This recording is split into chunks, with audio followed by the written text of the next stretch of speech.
3 तारीख को रात में तकरीबन 9 बजे भिवंडी शहर में खूब बारिश हुई और उसके बाद रात में 2:30 बजे का ये फॉग देखिए कैसा दिखाई देता है भिवंडी शहर।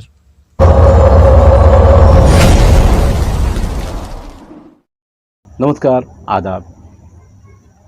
26/11/2021 को भिवंडी ही नहीं पूरे महाराष्ट्र में 26/11 के आतंकवादी हमले की बरसी मनाई गई। 26/11 हमारे पड़ोसी देश पाकिस्तान द्वारा आए आतंकियों का जो नंगा नाच भारत की ज़मीन महाराष्ट्र के मुंबई में खेल देखने को मिला, दुनिया ने देखा। बहरहाल 26/11 हर साल हम सभी मनाते हैं। महाराष्ट्र पुलिस, महाराष्ट्र के सामाजिक कार्यकर्ता, महाराष्ट्र की पॉलिटिकल पार्टियां सभी मनाती हैं। और इसी 26/11 के दिन ही एक ख़ास मामला और था, संविधान दिवस। भिवंडी शहर में 26/11 के शहीदों को सलामी देते हुए, उन्हें श्रद्धांजलि पेश करते हुए भिवंडी शहर में बाबा साहब अम्बेडकर का संविधान दिवस के मौके पर भिवंडी निजामपुर शहर महानगर पालिका के अंदर एक पुतले का अनावरण भी किया गया। बहरहाल भिवंडी शहर में इस दिन कई प्रोग्राम थे और इसी 26/11 को भिवंडी शहर में राष्ट्रवादी कांग्रेस पार्टी के नए कार्यालय का उद्घाटन भी किया गया। इस उद्घाटन में 2 मंत्री आए, जिसमें डॉक्टर जितेंद्र आह्वाड़ भी मौजूद थे। ख़ास बात ये रही कि भिवंडी शहर में कांग्रेस पार्टी को छोड़कर राष्ट्रवादी में गए और वहाँ अध्यक्ष बनाए गए शोएब गुड्डू का ये राष्ट्रवादी कांग्रेस पार्टी का कार्यालय है। इस विशेष कार्यक्रम में महाराष्ट्र के एक और मंत्री जो जितेंद्र आह्वाड़ के साथ में आए थे, जयंत पाटिल। बहरहाल शहर है, अपना स्टेट है, कोई मंत्री कहीं भी आए जाए उसमें कुछ फ़र्क नहीं पड़ता। और ख़ास बात यह कि भिवंडी शहर में लोगों का, यानी बाहर से मंत्रियों का, मेहमानों का, दूसरी पार्टियों के जो लोग हैं, पदाधिकारी हैं या किसी पद पर हैं, उनका भिवंडी शहर में आना जाना बड़े ज़ोरों पर चल रहा है, क्योंकि भिवंडी निजामपुर शहर महानगर पालिका का चुनाव आने वाले दिनों में होना है। मगर इसी बीच डॉक्टर जितेंद्र आह्वाड़, जैसा कि जितेंद्र आह्वाड़ अच्छा बोलते हैं मगर कभी कभी ओछा भी बोलते हैं। आइए देखते हैं फ़िलहाल महाराष्ट्र की राजनीति में एक तरफ तो मामला कोरोना का आ रहा है, यूक्रेन का, और दूसरी तरफ महाराष्ट्र की राजनीति में क्या तनाव बढ़ा हुआ है। समाजवादी पार्टी के अध्यक्ष और एमएलए अबू आसिम आज़मी साहब ने क्या कहा जितेंद्र आह्वाड़ के उस बयान पर, जो हम आपको आगे बताएंगे। और आप गुटखे को, पान को, सुपारी को जो सरकार जो है बैन करना चाहती है, जिससे लोगों को कैंसर हो रहा है, और आप एक मिनिस्टर, जिम्मेदार मिनिस्टर होकर के शरद पवार साहब के बहुत करीबी माने जाते हैं और आप जो है इनको आप और ऊर्जा दे रहे हो कि ये लोग और ये खाएं। मैं समझता हूं कि ऐसे लोगों को मंत्री पद पे नहीं, मंत्री पद से निकाल देना चाहिए। साथ ही दूसरी पार्टियों के भी लोगों ने विरोध किया है जितेंद्र आह्वाड़ के उन बयानों का जो उन्होंने भिवंडी शहर में पत्रकारों से बात करते हुए दिया। मंत्री महोदय ये भूल गए हैं कि उन्हीं के पक्ष पार्टी के डिप्टी मिनिस्टर जो है, डिप्टी सीएम जो है अजीत दादा पवार, इन्होंने गुटखा के ऊपर प्रतिबंध किया हुआ है, हमारे यहाँ पे कानून लगाया हुआ है। और ऐसे होते हुए भी लोगों को भड़काने का और उनको गलत राह पे चलने का काम मंत्रियों के द्वारा ही होते हुए महाराष्ट्र में दिख रहा है, और ये हमारे लिए बड़ी दुर्दैव की बात है। अभी इसके ऊपर जो उप मुख्यमंत्री है वो बयान दे, वो बताए कि आपने जो गुटखा बंदी की थी, क्या वो सिर्फ नाम के लिए की थी? क्योंकि आप ही के साथ काम करने वाले आपके सहकारी जिम्मेदार मंत्री वो इस प्रकार का बयान कर रहे हैं और लोगों को उकसा रहे हैं कि आप गुटखा खाइए, आप पान मसाला खाइए। तो अभी उप मुख्यमंत्री साहब ने ये जवाब देना बहुत जरूरी है।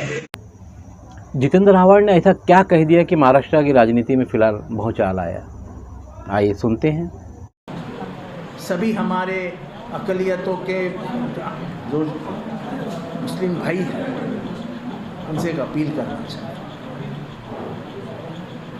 कि ज़्यादा होश खा के माथा मत गरम करो। जितेंद्र आह्वान ने खुलकर मुसलमानों से कहा कि मैं मेरे मुसलमान भाइयों से कहता हूँ कि दिमाग को ठंडा रखें, गोश्त को ना खाएं, दिमाग ठंडा रखें।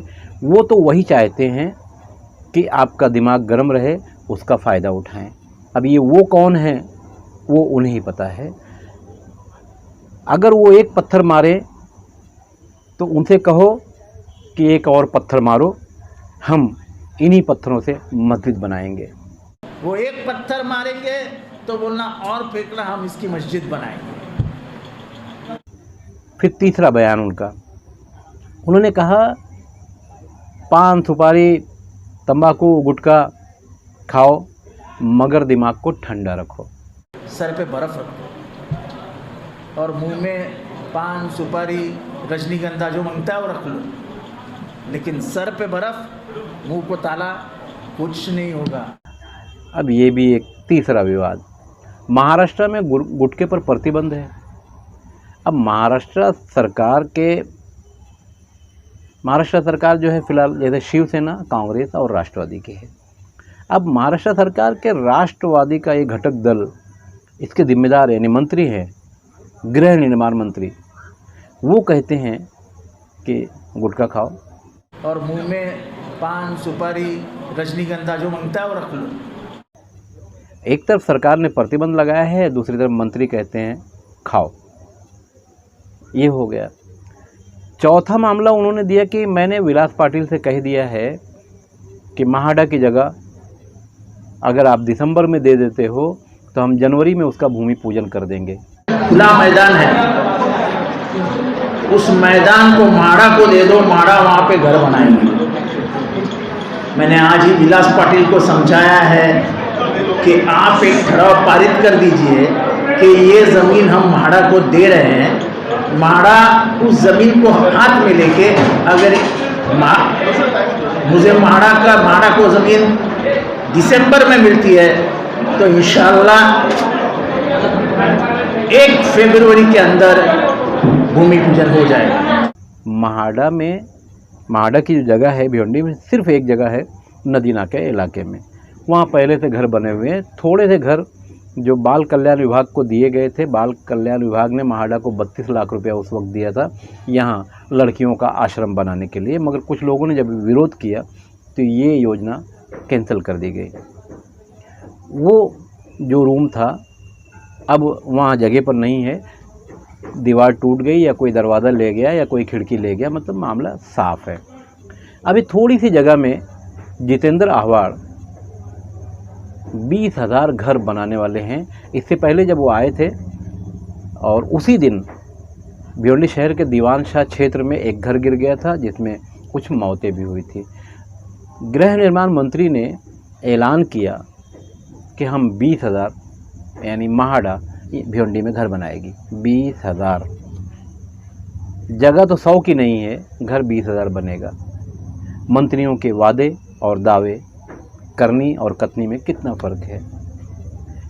जब पत्रकारों ने टोरेंट के ताल्लुक से सवाल पूछा तब गृह निर्माण मंत्री डॉक्टर जितेंद्र आह्वान ने कहा कि अगर टोरेंट की कोई भी शिकायत हो आप आइए मेरे पास, मैं उस शिकायत को ख़त्म करवा दूंगा। ये वही जितेंद्र आह्वान हैं जिन्होंने मुमरा में टोरेंट को नहीं आने दूंगा का नारा लगाया था। नहीं आने दूंगा, नहीं आने दूंगा, और टोरेंट आ गई। तो नहीं आने दूंगा और टोरेंट आ गई, इसके बीच में आपस में क्या समझौता हो गया जो टोरेंट आ गई। भिवंडी शहर के लोग तो टोरेंट से परेशान हैं ही। अब मुमरा कलवा टोरेंट का सवाल करता हूँ, मीटर लगाने का पैसा नहीं लगेगा? ऐसा है कि उसका मीटर लगाने का पैसा MERC के तहत लगना नहीं चाहिए, ऐसा मुझे लगता है, क्योंकि अभी मुमरा में मीटर लग रहे हैं तो वहाँ का पैसा लिया जा रहा है। वो जो इलाके हैं वहाँ के लोग परेशान हैं। तो नेताओं की कथनी करनी में कितना फ़र्क होता है। मंत्री कहते हैं गोश्त मत खाओ मुसलमानों, दिमाग को ठंडा रखो, गुटखा खाओ। हम 20,000 घर बना कर देंगे। मेरा सवाल है भिवंडी शहर के लोगों से भी कि आखिर भिवंडी शहर के बाहर से आने वाले जो नेता हैं, जो बाईपास पर, मैं तो सोच रहा हूँ कि अगर महानगर पालिका बाईपास पर भिवंडी का जो एंट्रेंस है, जो आने का रास्ता है, उसको नेता प्रवेश द्वार का एक गेट लगा दे तो अच्छा है, क्योंकि हमारे शहर में सारे नेता वहीं से आते हैं। वहीं से एक रैली निकलती है बाइक वाली और तमाम नियमों का उल्लंघन करते हुए Bhiwandi Kalyan road traffic office के सामने से जाती है। जनता को कितनी तकलीफ़ होती है, किसी मंत्री को, किसी नेता को उससे कोई लेना देना नहीं है। रही बात डिपार्टमेंट की, तो डिपार्टमेंट भी क्या करे। जब पत्रकारों ने सवाल किया कि मंत्री बड़ा होता है या शहीद बड़ा होता है, तो जितेंद्र आह्वान के पास जवाब ही नहीं था। हुआ ये था कि 26/11 के दिन हर जगह मुंबई आतंकी हमले में शहीद किए गए हमारे जवानों को लोगों ने श्रद्धांजलि दी, मगर राष्ट्रवादी कांग्रेस पार्टी के भिवंडी के कार्यालय में शहीदों को श्रद्धांजलि नहीं दी गई। इसलिए पत्रकारों ने सवाल किया था कि शहीद बड़ा या मंत्री बड़ा। बहरहाल जितेंद्र आह्वान ने ये कहकर तो माफ़ी मांग ली, हाथ भी जोड़ लिया कि शहीद बड़ा होता है, पार्टी या मंत्री बड़ा नहीं होता। हमारे आयोजकों से ये गलती हो गई है, इसलिए मैं हाथ जोड़कर माफ़ी मांगता हूँ। बहरहाल नेता और मदारी कोई फ़र्क नहीं होता। जनता के बीच में मदारी भी अपना खेल दिखाता है और नेता भी जनता के बीच में अपना खेल दिखाता है। कामयाब कौन होता है वो अलग बात है, मगर मदारी अपने खेल की कीमत हाथ फैलाकर कुछ पैसे मांगता है और नेता अपना खेल दिखाकर हाथ फैलाकर लोगों से वोट मांगता है। तो नोट और वोट का ये जो मामला है हमारे देश में भारत की आज़ादी के बाद से नया नहीं है। जनता को इसी तरह से बेवकूफ़ बनाया जाता है। पहले उनका नल का कनेक्शन काटा जाता है, फिर जोड़ा जाता है और पानी देने का वादा किया जाता है। उन्हें फ्री में गेहूं चावल दिया जाता है, फिर बंद किया जाता है और फिर दोबारा देने का वादा किया जाता है। तो रोटी कपड़ा और मकान में फंसी हमारे देश की लगभग 130 करोड़ जनता नेताओं को कैसे कैसे बर्दाश्त करती है, ये आपके सामने है। मैं खान फ़ख्र आलम।